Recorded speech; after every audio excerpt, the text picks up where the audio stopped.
out-of-control hoarding. You think, wow, why am I doing this? I need to stop. Leaves a mother and daughter overwhelmed. It's very, very chaotic and stressful. And when the experts step in, a stinking, rotten mess. even they can't believe their eyes. What I saw would make anybody want to vomit.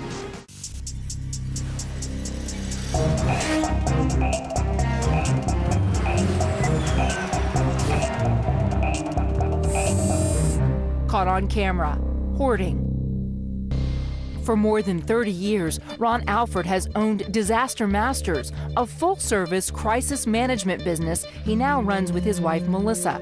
Among other services, Disaster Masters offers assistance with severely cluttered homes. We know that we can help those people. Ron and I are both project managers and go in and help people that are living in unsafe and unhappy and unhealthy conditions.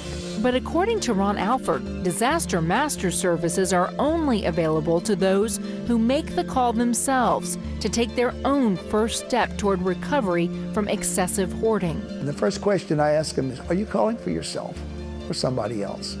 About 70% of the phone calls I get are third parties trying to fix somebody. Those people I say, sorry, can't help you. I can't help somebody that's not interested in helping themselves. When a call comes in 2010 from a school teacher needing help in Staten Island, New York, the Alfords head out for an assessment with video camera in hand to document the case. But Alford assures all his clients that their identities will remain confidential. You couldn't open the door 90 degrees, maybe 30. This lady had a hard time getting in her own door. As soon as you walked in the door, the front porch was stacked from the floor to the ceiling. I remember having a difficult time walking through the front door and being amazed that she was in a wheelchair. And the first thing I thought is, how does she get in and out? The Disaster Masters make their way around the packed home to assess the severity of the problem. Behind the door, up against the wall in the closet, stuff stacked to the ceiling, and there are little paths back into the living room. Kitchen in the back, you could barely walk into the kitchen. It was a mix of construction material, like tiles, plaster to repair walls, tools, and things that she had recently purchased as gifts. Just a complete mess.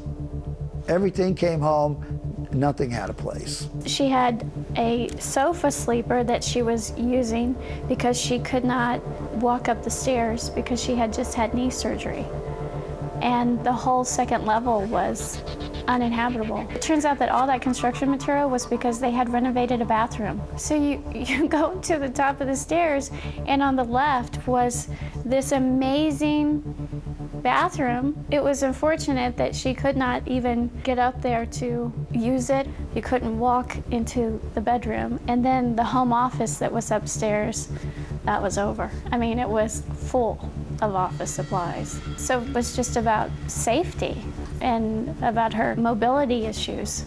The job of painstakingly combing through and removing room after room of debris takes a 5-person crew 3 days. Everything in there that was a fire, health, and a slipping hazard is gone. And according to the Alfords, not only was the cleanup successful, but the school teacher has remained committed to maintaining order. There were a few phone calls made following that, and as far as we know, even today, she's doing okay. For the Disaster Masters, another memorable case of severe clutter happens in April 2007.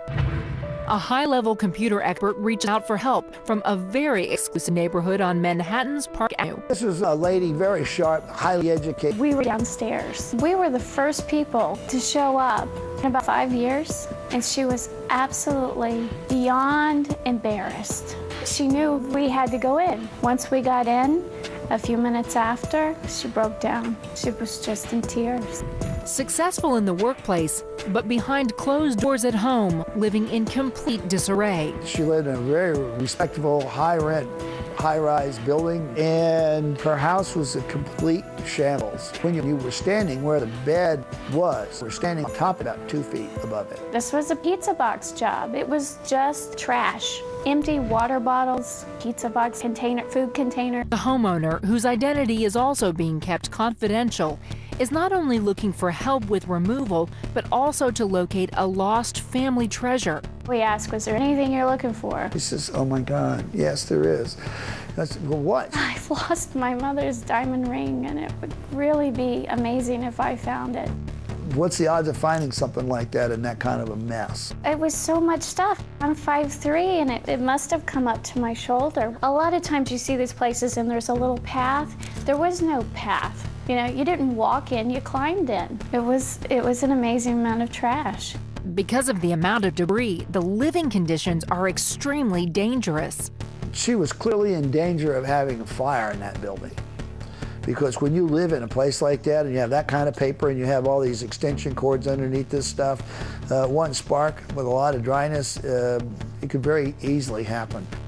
The removal process takes a 6-person team 2 days to complete. 100 large trash bags are filled to the brim and carted away, but not before the team makes a miraculous discovery in the bedroom. We found the ring. It was in the middle of the floor on the bottom and a bunch of trash. I don't know who cried more. The staff member who found it, you know, this grown man, and then she starts crying and the whole crew starts crying. It was amazing. Though not a trained mental health professional, Alford remains confident the home will remain clutter-free. What we do is we give them a new pattern of thinking, so now then they don't buy anything unless they know where they're going to put it. They don't want to see me again. I don't want to see them again. I tell them flat out when we start, listen, I'm going to do this job once. I don't ever, ever want to have to come back and do this again. Coming up, a business executive faces eviction, and the disaster masters face their worst disaster ever. What I saw would make anybody want to vomit. When caught on camera, Hoarding continues.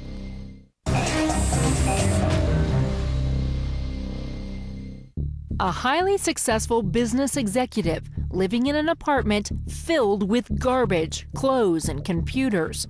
Fearing eviction, he calls in the experts, the disaster masters. He felt that the landlord was about to create an eviction. He felt the pressure. 2005, Ron and Melissa Alford head out to survey the scene. He welcomed us in and really said the magic words that fix-it people love to hear, like Ron and myself, which is, will you please help me? Please help me. And what they find shocks even a team of experienced professionals. This place was, one word, abysmal. You had to push the door open with your shoulder to get it up. And then you walked around sideways like this to slip in, right, just get in. And from there was just virtually everything, food, clothing, stuff everywhere. The debris in this case was a lot of trash, but also a lot of computer parts. He loved tinkering on computers and taking them apart. Just like everything, lunch containers, soda bottles, you name it. If anything you could buy at the grocery store, anywhere, you bring it home, it was all there. And a lot of paperwork. People have a huge problem with what to do with paper. The crew begins carefully sifting through the debris, room by room. We don't take the snow shovels and just haul the stuff into a trash can. We actually go through everything. We're going through those papers looking for stocks and bonds and photographs and birth certificates and things like that. The removal takes a 7-person crew 3 days to complete. We left him in really good shape. The cluttering client avoids eviction, and just months after the cleanup, the Alfords receive an unexpected call. Out of the blue, he has a conversation with Ron and says, I just wanted to call and thank you for saving my life. Shortly after we did that project, he ended up in the hospital. And the reason is because he got a heart transplant.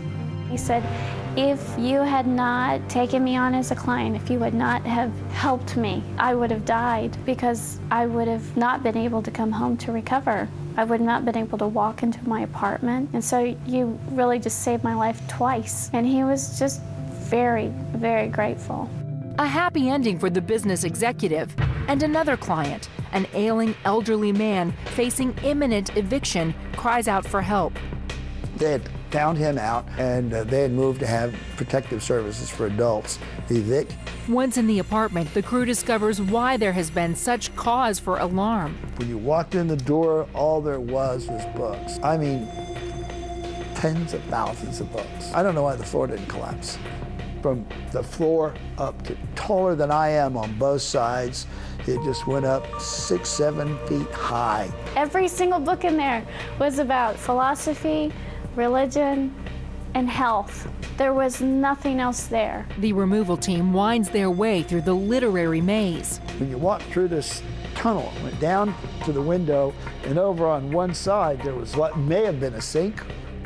To clear the apartment, the crew hauls the books out into a bin on the curb. But over the course of 5 days, they notice not only isn't the pile growing, it's getting smaller. People on the street would go take the books, so every time we showed up, it was kind of a joke, you know, how the dumpster would be less and less. A once hidden treasure of hardcovers and paperbacks is donated to dumpster diving bookworms. 2006 in New Jersey, the disaster masters encountered the worst conditions they've ever seen. A stinking, rotten mess. The house had been occupied by a reclusive mother and son, both in poor health. They left their home only after it was condemned by authorities. We walked up to the steps, saw a bunch of yellow tape because the town had just condemned the house. When that happens, you're quite apprehensive about what is behind that door. You could already smell it before we even opened the door. You had to wear the respirators. You would not have been able to breathe at all. We climbed around to try to make sense of what the contents were. You couldn't even recognize the kitchen. There was so much organic material. The team finds the living room by identifying the very top of the fireplace and cannot believe what they're facing. The living room had this big recliner in it, and between the door and coming into where the chair was, there's a pile of garbage. The whole living room was like a refrigerator from a horror flick. It was just unimaginable. The organic material came up about as high as the arm of the recliner. It was so packed that you could actually in midday see the steam coming out from the methane gas from all the organic material. This stuff was rotting, right? Creating heat. What I saw would make anybody want to vomit. You didn't know if you were looking at a dead possum or if you were looking at just old food. I mean, it was just unrecognizable. The Alfords realized that years of dropping food onto the floor had actually created a new, higher floor. They eat like this, and they watch the TV, and when they're done, they throw this one there and that way, and it stacks up. It's so dense, so packed from having, it layered, then you walk on it, then you layer it, then you walk on it. It was like walking on a floor. You could pound your fist on it, you could break your wrist. And it wasn't just that area, it was throughout the entire bottom floor. In the basement, busted water pipes create a stagnant pool of sludge. They had no heat, and as a result, the pipes broke. We were wearing boots above the knees to get through that stuff because the paper and all the stuff, the clothing and things there was absolutely disgusting. For 13 days, the team digs their way through the rotting garbage, hardened candle wax, and stacks of debris.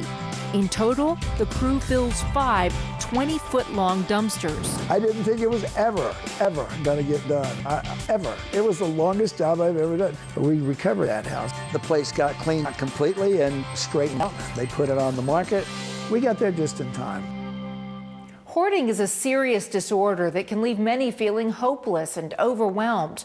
But as we've seen, whether the issue is garbage, books, or animals, life-saving help is available. I'm Contessa Brewer. That's all for this edition of Caught on Camera.